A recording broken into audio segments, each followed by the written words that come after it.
Hello बच्चों। बेटे आज हम लोग ना आपका प्रतिबिंब का निर्माण के बारे में पढ़ेंगे। हम लोग अवतल दर्पण से प्रतिबिंब का निर्माण करेंगे। हमारे जो प्रतिबिंब बनते हैं वो अवतल दर्पण से भी बनते हैं, उत्तल दर्पण से भी बनते हैं और समतल दर्पण से भी बनते हैं। और आज हम जो करेंगे वो अवतल दर्पण से आपके प्रतिबिंब का निर्माण करेंगे। और ये बेटे बहुत इम्पॉर्टेंट टॉपिक है, आपके एग्ज़ाम में इसमें से एक क्वेश्चन आता ही आता है किसी न किसी रूप में। तो आज आपको पूरी कंसंट्रेशन से अपना ये लेक्चर सुनना है और पूरा ध्यान देना है इसकी तरफ। ठीक है बेटे, हम सबसे पहले आप देखो कि प्रतिबिंब होता क्या है। क्या होता है प्रतिबिंब? दो या दो से ज़्यादा प्रकाश की किरणें जब आती हैं, आने के बाद किसी माध्यम से टकरा के परावर्तन या अपवर्तन होता है उन किरणों का, और वो वापस किसी बिंदु पे मिलती हैं जब तो हमें लगता है कि मिलती हुई मिल रही हैं, हमें प्रतीत होता है कि वो मिल रही हैं, तो हमारा प्रतिबिंब बनता है। ठीक है बेटे, तो मिल रही हैं जब मिलती हुई प्रतीत होती हैं। मतलब दो प्रकार के प्रतिबिंब होते हैं हमारे पास, एक होता है वास्तविक प्रतिबिंब और एक होता है हमारे पास इमेजिनरी मतलब आभासी प्रतिबिंब। वास्तविक में जो किरणें हैं प्रवर्तन या अपवर्तन के बाद वास्तव में मिलती हैं, और जो आभासी होता है उसमें मिलती नहीं हैं, हम लोग को आभास होता है कि मिल रही हैं। तो ये आप समझ गए कि प्रतिबिंब क्या होता है। अब हम निर्माण करेंगे उसका प्रतिबिंब का अवतल दर्पण से। अवतल दर्पण आप सबको पता है कि क्या होता है। तो बेटे अवतल दर्पण से प्रतिबिंब का निर्माण करने से पहले हमें 4 लॉज हैं, 4 नियम हैं जिनको हमें समझना है बहुत अच्छे से। ठीक है, तो आप बहुत अच्छे से देख लीजिए। ये देखिए हम 4 नियम यहाँ पे आपको लिख देंगे, आपको देखने हैं। ये आप अवतल दर्पण बना लीजिए और फिर यहाँ पे आपका प्रिंसिपल एक्सिस, ये पोल, यहाँ पे सेंटर ऑफ कर्वेचर और यहाँ पे एफ। फर्स्ट लॉ क्या कहता है जो हमें चाहिए प्रतिबिंब के निर्माण के लिए, कि कोई भी इंसिडेंस रे आपतित किरण अगर कोई पैरेलल है, पैरेलल आपतित किरण प्रिंसिपल एक्सिस को आती है तो परावर्तन के बाद वो फोकस को कट करती है मुख्य अक्ष पे। आपके फोकस की डेफिनेशन याद है? प्रकाश की ऐसी किरण जो कि प्रिंसिपल एक्स मुख्य अक्ष को समानांतर होती है, तो परावर्तन के बाद मुख्य अक्ष को जिस बिंदु पे काटती है वो एफ होता है ना। बस वही यहाँ पे फर्स्ट लॉ है हमारा, कि कोई रे जो आ रही है पैरेलल टू प्रिंसिपल आपका एक्सिस, प्रिंसिपल एक्सिस के पैरेलल कोई रे आ रही है तो वो परावर्तन के बाद फोकस से होके गुजरती है। ठीक है, परावर्तन हुआ, फोकस को कट करके जाएगी। ये आपका फर्स्ट लॉ है। हम जब अपनी इमेजेस बनाएंगे तो इन्हीं लॉज को यूज़ करके फिर हमारी इमेजेस बनेंगी। ये फर्स्ट था बेटे। सेकंड लॉ देखिए क्या होता है। फिर से आपने अपना अवतल दर्पण, ये हमारे पास अवतल दर्पण होता है, ये हमारे पास पोल होता है, यहाँ पे सेंटर है, यहाँ पे एफ है। ठीक है, तो अभी सेकंड लॉ में क्या कहता है कि अगर कोई किरण फोकस में से होके आती है, तो अगर कोई प्रकाश की किरण फोकस में से होके आ रही है तो परावर्तन के बाद वो अब हमारे प्रिंसिपल एक्सिस को पैरेलल हो जाती है। क्या हो जाता है? अगर फोकस से आई है तो प्रिंसिपल एक्सिस, ये हमारा प्रिंसिपल एक्सिस है, इसको पैरेलल हो जाती है हमारी अपवर्तित किरण। हम ये किरण हमने इधर से ली थी तो हम यहाँ से भी कोई किरण ले सकते हैं और ये इसका अपवर्तन होगा, तो ये हमारे पास ये आपको फोकस में से कोई किरण यहाँ से ले ली आपने। ठीक है, ये आपतित किरण, परावर्तन हुआ तो ये पैरेलल होगी हमारे इंसिडेंस एक्सिस के। समझ गए बेटे? ये सेकंड लॉ है, ये इसका उल्टा है। अगर पैरेलल आ रही है तो प्रवर्तन के बाद फोकस से कट करेगी, अगर फोकस से क्रॉस करके आ रही है, फोकस को कट करके आ रही है, तो प्रिंसिपल एक्सिस को पैरेलल हो जाएगी रे। थर्ड लॉ देखिए। थर्ड लॉ में क्या है हमारे पास? फिर से हमें अवतल दर्पण आप बना लीजिए। यहाँ पे आपका पोल है, यहाँ पे सेंटर है, यहाँ पे आपका फोकस है।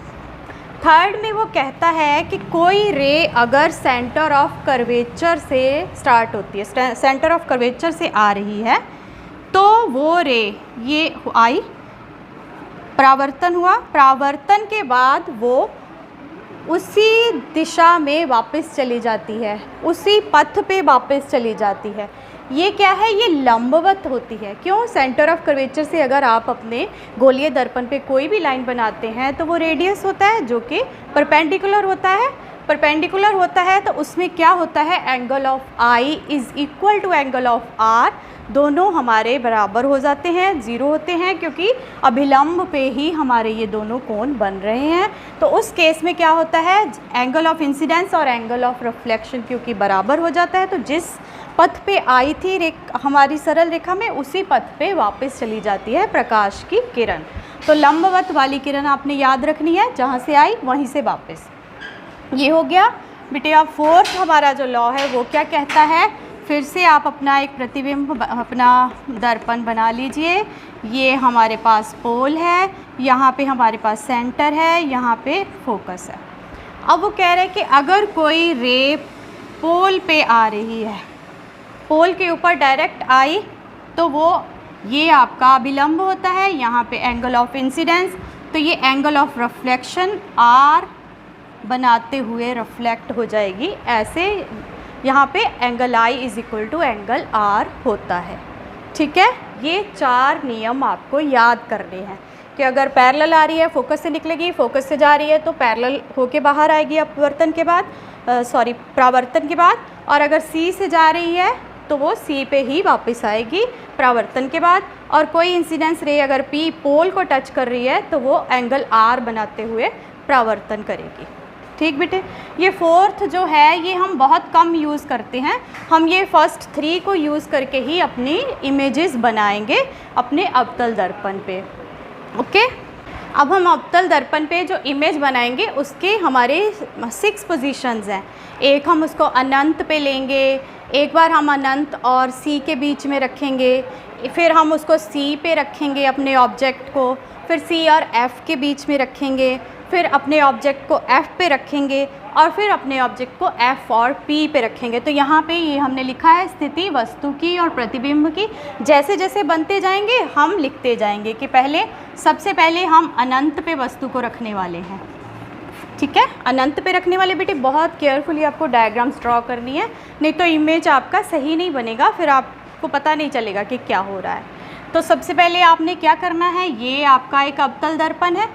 ठीक है, आपको अगर उससे पूछा है कि अगर कोई वस्तु अनंत पे है तो उसका जो इमेज है, जो प्रतिबिंब है, वो कहाँ पे बनेगा, तो आपने क्या करना है, सबसे पहले आपने बना लिया अवतल दर्पण। ठीक है बेटे, यहाँ पे आपने पोल ले लिया, उसके बाद यहाँ पे प्रिंसिपल एक्सिस, यहाँ पे आपका मान लीजिए सेंटर है, और यहाँ पे आपका एफ फोकस। ठीक है, यहाँ तक तो सबको पता है। अब हमारे पास जो ऑब्जेक्ट है वो कहीं अनंत में है, मतलब बहुत दूर है। ठीक है, मान लीजिए बहुत ज़्यादा दूर है, कहीं तो है। तो जो ऑब्जेक्ट बहुत दूर होता है ना, उससे जो रेज़ आती हैं वो पैरेलल रेज़ आती हैं। जैसे सन से हमारे पास रेज़ पैरेलल आ रही है, तो हम पैरेलल रे लेंगे। ये हमने ले ली पैरेलल रे, ले ली बेटे। तो हमारा फर्स्ट लॉ क्या था, अगर कोई किरण हमें पैरेलल आ रही है तो वो क्या करती है, परावर्तन के बाद मुख्य अक्ष को समानांतर आती प्रकाश की किरण परावर्तन के बाद फोकस में से जाती है। ठीक है, परावर्तन हुआ तो फोकस को कट करती हुई आगे चली गई। अभी जब भी हमें प्रतिबिंब बनाना है तो हम क्या कहते हैं, 2 या 2 से ज़्यादा किरणें, तो मिनिमम हमें 2 किरणें तो चाहिए ही चाहिए अगर प्रतिबिंब का निर्माण करना है। तो अभी हम एक और किरण ले लेते हैं। बहुत सारी किरणें आ रही है ना, कितनी किरणें आ रही हैं स्कैटरिंग में, आपने देखा है एक ऑब्जेक्ट से बहुत सारी किरणें आ रही हैं। तो एक और किरण आप ले लीजिए जो कि पैरेलल हो, तो उसका भी आप लॉ लगाइए कि परावर्तन के बाद वो फोकस से प्रिंसिपल एक्सिस को फोकस पे कट करेगी। ठीक है बेटा, तो जिस पॉइंट पे कट करती हैं वहाँ पे हमारा इमेज बनता है। ठीक है, बहुत अच्छे से समझ में आ जाएगा बेटे, कुछ भी नहीं है। रेज़ आई, यहाँ पे हमें ऑब्जेक्ट नहीं पता है कहाँ पे है, तो बहुत दूर वाले ऑब्जेक्ट से पैरेलल रेज़ आती हैं। पैरेलल रेज़ आई, हमने 2 पैरेलल रेज़ ली, उनको हमने परावर्तन किया, और हमारा जो फर्स्ट लॉ था कि जो पैरेलल रेज़ आती हैं प्रिंसिपल एक्सिस को, वो परावर्तन के बाद फोकस में से होके जाती हैं। तो ये यहाँ पे इसका इमेज बन गया। अनंत में थी तो हमारा प्रतिबिंब बेटे कहाँ बना, फोकस पे। बड़े आराम से मिल गया ना बेटा। डायग्राम से हमको क्लियर हो गया कि हमने इमेज, जो ऑब्जेक्ट था वो कहीं अनंत पे रखा था और जो हमारा इमेज बना है वो बना है फोकस पे। ठीक, यहाँ से क्लियर हो गया। और दूसरी चीज़ क्या है, इसकी प्रकृति देख लेते हैं। इमेज की कई बार पूछ लेता है कि प्रकृति बताइए कि क्या है। देखिए, ये हमें आपका जो है वास्तव में मिल रही है ना किरणें, वास्तव में किरणें आई, रिफ्लेक्ट हुई और मिली हैं, तो ये वास्तविक प्रतिबिंब है। ओके बेटा, ये रियल इमेज बनेगा। और ये जो हमारा ऑब्जेक्ट है उसके कंपैरेटिवली बहुत छोटा इमेज बनता है। अनंत में कोई है, इसका मतलब बहुत बड़ी कोई चीज़ होगी तभी तो उसका इमेज मिल रहा है हमको। ठीक है ना बेटे, छोटी सी चीज़ अगर होती तो उसका तो इमेज मिलना ही नहीं था, दूर होती है तो बहुत बड़ी कोई होगी लेकिन उसका इमेज हमें बहुत छोटा मिला है। तो हमें यहाँ पे छोटा इमेज मिलता है एज़ कम्पेयर टू ऑब्जेक्ट। और क्या यहाँ पे सीधा उल्टा का हमें पता नहीं चल रहा है, तो उस पॉइंट को हम अभी यहाँ पे रहने देते हैं, क्योंकि इस केस में हमको नहीं क्लियर हो रहा कि प्रतिबिंब जो है उल्टा है या सीधा है। ये आपका फर्स्ट केस हो गया जब अनंत पे थी। अब बेटे हम अपना सेकंड केस करेंगे।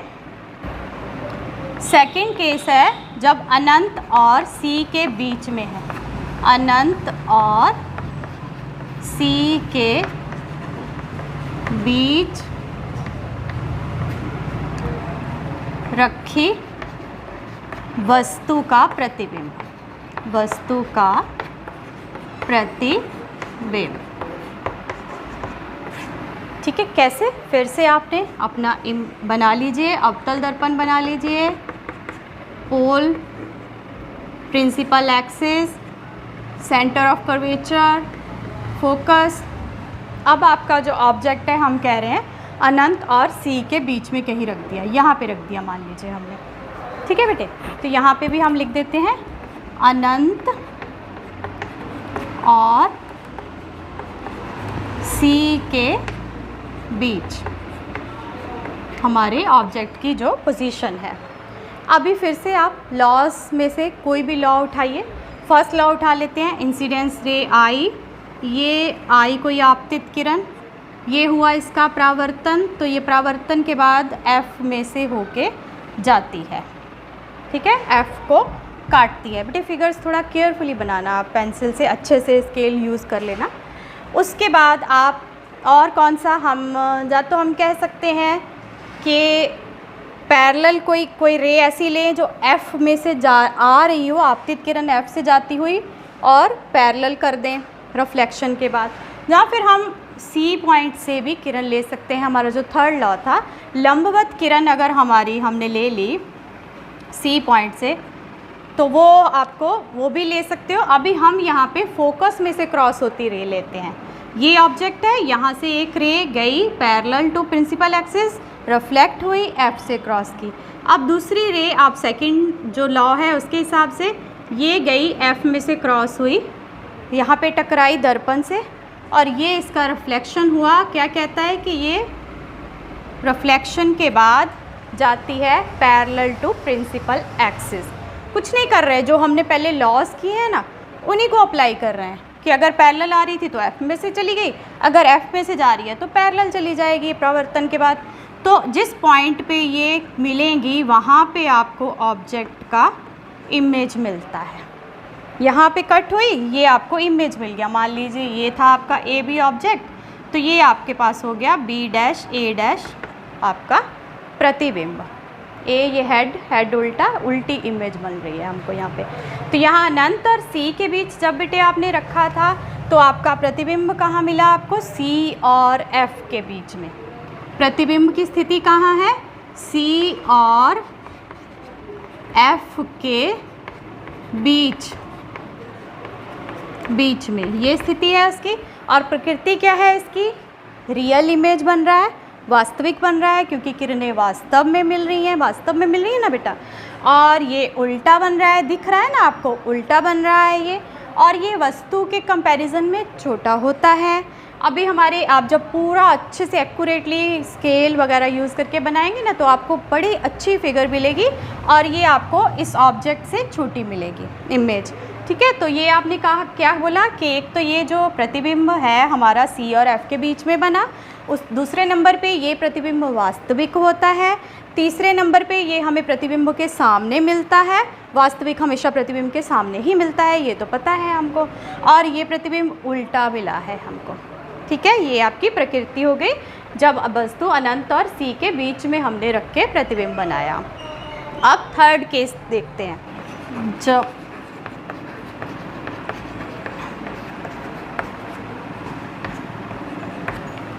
थर्ड केस में हम अपने ऑब्जेक्ट को सी पे रखेंगे। फिर से हमें ये आप बना लीजिए अपना अवतल दर्पण, यहाँ पे आपका फोकस, यहाँ पे आपका पोल, ये प्रिंसिपल एक्सिस, ये सेंटर ऑफ कर्वेचर और यहाँ पे आपका एफ। अब वो कह रहा है कि जब ऑब्जेक्ट आपका सी के ऊपर रखा है, ये रख दिया आपने अपना ऑब्जेक्ट।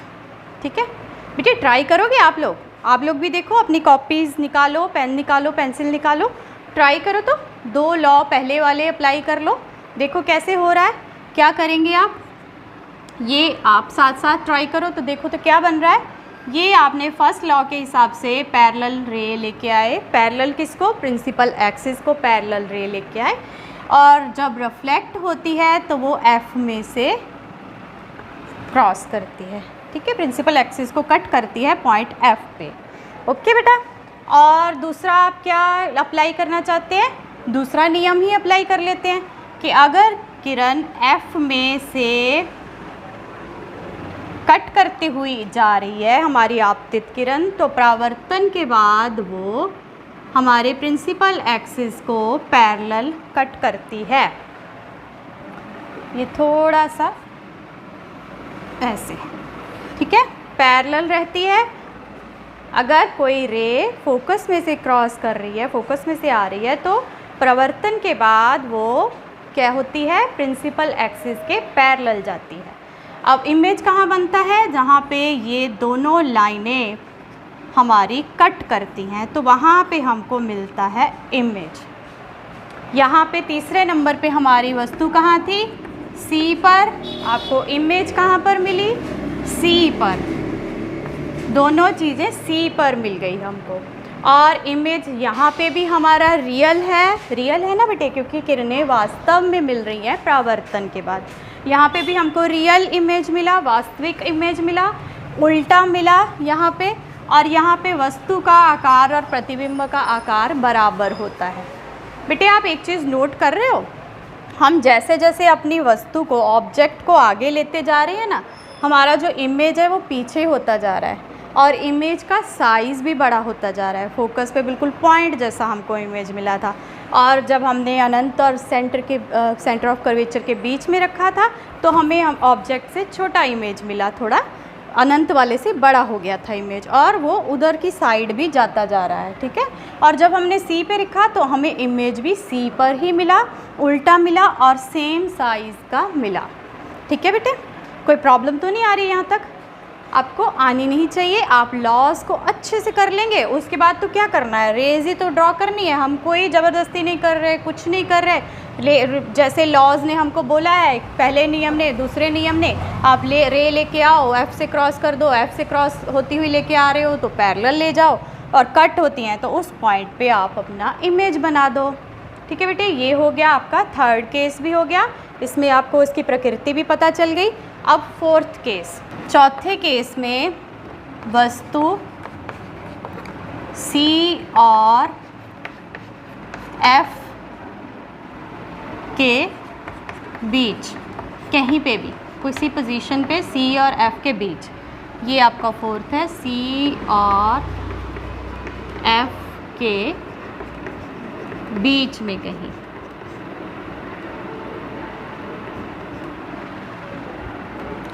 चलिए अब देखते हैं कि कैसे बनेगा हमारा प्रतिबिंब।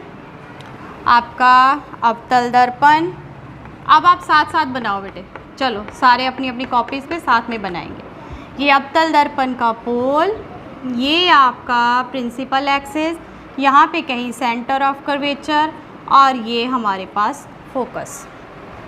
ठीक है, अभी आप ऑब्जेक्ट रख लो सी और एफ के बीच में कहीं पे, यहाँ पे रख लिया हमने ऑब्जेक्ट को।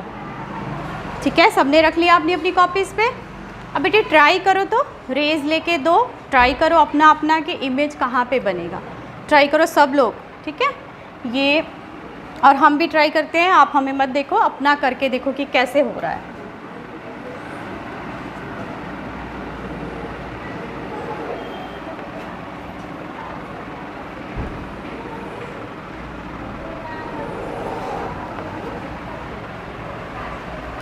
हुआ बेटे? क्या किया आपने? एक रे ली जो कि हमारे प्रिंसिपल एक्सिस को पैरेलल थी, प्रवर्तन के बाद F से होके निकल गई वो, ये एक रे। दूसरी रे हमने ली जो F में से जा रही है, प्रकाश की किरण आई और वो F में से होकर निकली, तो वह प्रवर्तन के बाद आपका पैरेलल होके यहाँ पे कट कर जाएगी इस पॉइंट पे। ठीक है बेटे, तो ये हमारे इसी पॉइंट पे तो हमको इमेज मिलता है। बहुत सारे बच्चों ने सही से बना लिया होगा, बन गया था ना बेटे, बन जाएंगे, इतने मुश्किल थोड़ा ना है, बस लॉज ही तो याद करने हैं हमको और रेज को देखना है और थोड़ा सा एक्यूरेसी रखनी है कि सी और एफ़ का पोजीशन, पी का पोजीशन, एफ़ इसके मिड में होता है सी पी के। ये रिलेशन हम आपको करवाए नहीं है, F is equal to R/2, वो हम आपको करवाएंगे अभी, उसके लिए अलग आपका एक वीडियो बनेगा। अभी आप बस यही इतना ही, इसको पूरी एक्यूरेट पोजीशंस पे रख के करेंगे तो आपको आराम से मिल जाएगा। ये मिल गया सबको। अब क्या हुआ है, इमेज इस टाइम पे भी उल्टा बना है। ठीक है, कहाँ पे बना है? सी और अनंत के बीच में, सी और अनंत के बीच में बना है, अनंत के बीच कहीं ना कहीं हमें इमेज मिला। और ये प्रकृति क्या है इस इमेज की? ये जो इमेज मिला है, जो प्रतिबिंब बना है, ये उल्टा बना है, वास्तविक बना है। वास्तविक है क्योंकि वास्तव में लाइनें मिल रही हैं, और प्रतिबिंब के सामने बना है। ठीक है बेटे, और ये ऑब्जेक्ट से बड़ा बना है, ये तो दिख ही रहा है हमको। ओके, ये क्लियर हो गया इसकी प्रकृति भी, ये आपको पता चल गया 4 केस। अब हमारे पास 2 केस और है। फिफ्थ में आपका है जब आपको ऑब्जेक्ट रखना है एफ पे, वस्तु कहाँ पे रखेंगे? एफ पे। ये आपका फिफ्थ है, आपने रख दिया एफ पर, वस्तु की स्थिति एफ पर है।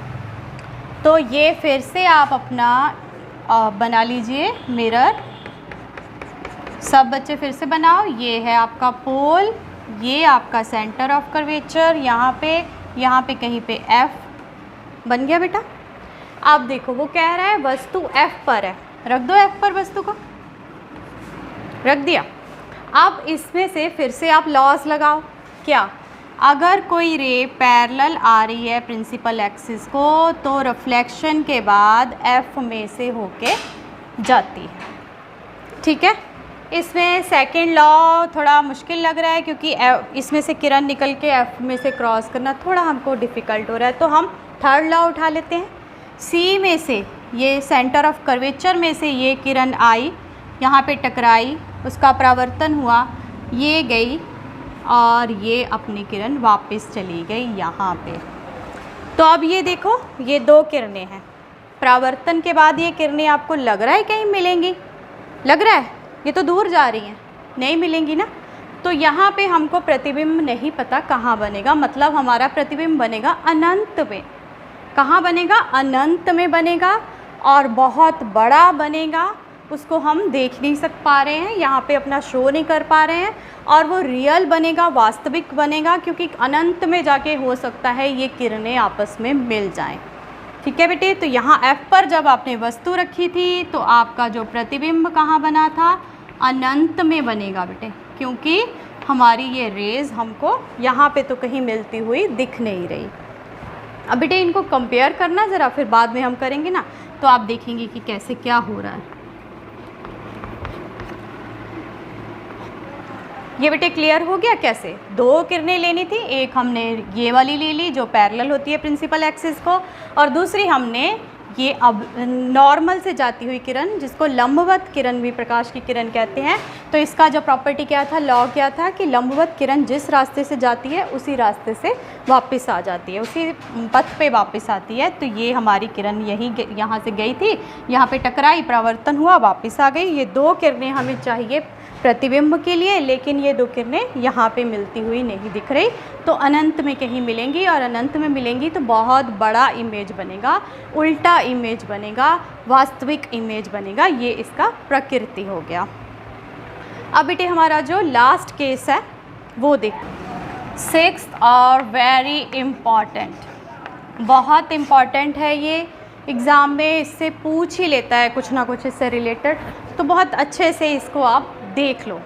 अभी इसमें क्या कह रहा है कि हमने वस्तु, जब हमारी वस्तु को हम रखेंगे F और P के बीच,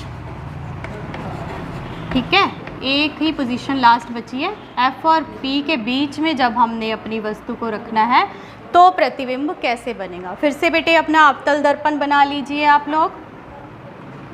ये हमारा अवतल दर्पण, यहाँ पे कहीं पोल, यहाँ पे हमारी प्रिंसिपल एक्सिस, ये सेंटर ऑफ कर्वेचर, और ये हमारा F। क्या कह रहा है कि यहाँ पे हमने कहीं ऑब्जेक्ट को रख दिया, फोकस और पोल के बीच में कहीं रखना है।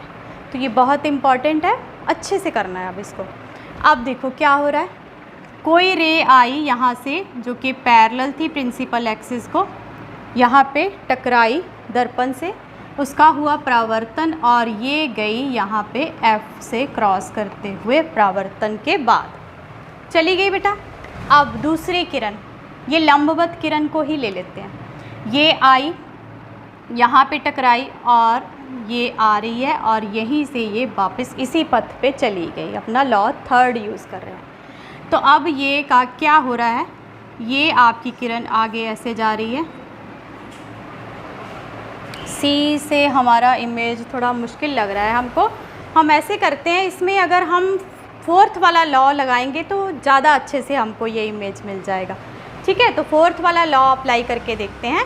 इसको यहाँ पे ही अभी छोड़ देते हैं, ये ऐसे ठीक नहीं बन रहा हमको लग रहा है, तो 4th वाले लॉ से करेंगे। फिर से आप अपना अवतल दर्पण बना लीजिए और पोल बना लीजिए, और ये आपका है प्रिंसिपल एक्सिस, यहाँ पे सेंटर है, ये आप सेंटर ऑफ कर्वेचर है, यहाँ पे आपका फोकस है, और यहाँ पे हमने बोला कि हमने ऑब्जेक्ट रख दिया। ठीक है बेटे, अभी हमने यहाँ से एक पैरेलल इंसिडेंस रे ली, पैरेलल किसको, प्रिंसिपल एक्सिस को, तो उसका क्या प्रॉपर्टी है, क्या नियम है कि वो परावर्तन के बाद जाती है F में से क्रॉस होके परावर्तित हो जाती है। ये एक किरण हमको मिल गई, इमेज बनाने के लिए, प्रतिबिंब बनाने के लिए एक और किरण चाहिए, तो उसके लिए हम अपना 4th वाला लॉ यूज़ करें। क्या था वो, अगर कोई किरण प्रकाश की पोल पे पड़ती है तो एंगल I बनाते हुए आती है, और रिफ्लेक्शन के बाद वो एंगल R से वापस चली जाती है। यही हमने पढ़ा था, और एंगल I एंगल R हमको पता है बराबर होते हैं। कोई किरण आई, एंगल R बनाया पोल पे, एंगल R बनाते हुए वापस चली गई। अब इस डायरेक्शन में तो हमको नहीं लग रहा ये मिल रहे हैं, तो इसको हम एक्सटेंड करते हैं। ये देखिए, ये हम इसको एक्सटेंड किया। जब एक्सटेंड करते हैं ना तो बेटे डॉटेड लाइन से करते हैं। ये डॉटेड लाइन से जब आप एक्सटेंड करोगे तो यहाँ कहीं पे ये मिलेंगी, और इधर ये आपका बनेगा इमेज। देख रहे हो कितना बड़ा इमेज बनेगा बेटे, थोड़ा सा आप स्केल की हेल्प लेके करेंगे तो अच्छे से बन जाएगी।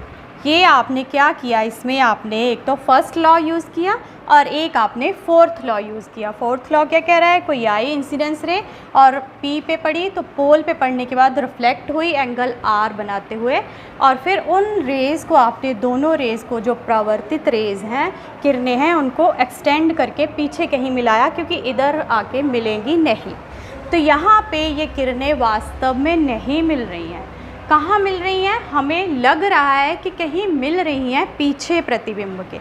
इसमें जो प्रतिबिंब है वो दर्पण के पीछे बन रहा है, पीछे बन रहा है, और ये सीधा बन रहा है, और क्या हो रहा है, ये बहुत बड़ा बन रहा है। ये देखिए ऑब्जेक्ट से बड़ा बन रहा है। तो आपने क्या कहा, जब हमने ऑब्जेक्ट को F और P के बीच में रखा था, F और P के बीच कहीं रखा था, तो आपका जो प्रतिबिंब है वो कहाँ बना, आपका दर्पण के पीछे बना। इसको आप लिखेंगे दर्पण के पीछे बनेगा, दर्पण के पीछे बना, दर्पण के पीछे बना। ये प्रतिबिंब आभासी प्रतिबिंब होता है, क्योंकि दर्पण के पीछे तो कुछ है नहीं, तो किरणें कैसे मिलेंगी, तो हमें आभास हो रहा है कि किरणें कहीं पे जाके मिल रही हैं, तो इसलिए ये आभासी प्रतिबिंब है।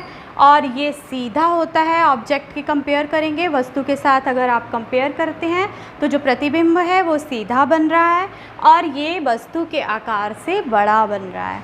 ठीक है बेटे, इसीलिए इस जो दर्पण है इसमें जो हमारा इमेज है वो बड़ा बन रहा है, इसीलिए इसको हम जो बार्बर हैं, नाई हैं, वो इसको यूज़ करते हैं शेविंग के लिए, क्योंकि उसमें आपका जो इमेज है थोड़ा बड़ा दिख जाता है और फिर शेव करना इजी हो जाता है। ये दर्पण का हमारा सबसे इम्पॉर्टेंट वाला पार्ट था। इसको आप दोबारा से सारी डायग्राम्स को ड्रॉ करके देखिएगा कि जब हमारी ये पोजीशन थी, सी पे था, एफ़ पे था, सी और एफ़ के बीच में था, एफ़ और पी के बीच में था, तो कहाँ पे हो रहा है ये सब। अब जो हमने सारा ये 6 केसेस पढ़े हैं ना, उसको एक बार यहाँ पे हम देखते हैं कि क्या हुआ बेटे। ये आपका कोई अवतल दर्पण था, आपके पास अवतल दर्पण है, आपके पास उसका पोल, उसका सेंटर ऑफ कर्वेचर, उसका एफ ये था, यही है हमारे पास हमारा अवतल दर्पण। और ऑब्जेक्ट हम डिफरेंट पोजीशंस पे उसको रखते हैं, तो फिर हमको इमेज मिलता है। अभी हमने क्या देखा, आप ये सब जब देखे कर रहे हैं कि हमारा जो इमेज है वो कभी एफ़ और पी के बीच में नहीं आता, हमें यहाँ पे कोई इमेज नहीं मिलेगा पी और एफ़ के बीच में, ये याद रखना है हमें। ठीक है, कभी नहीं आता।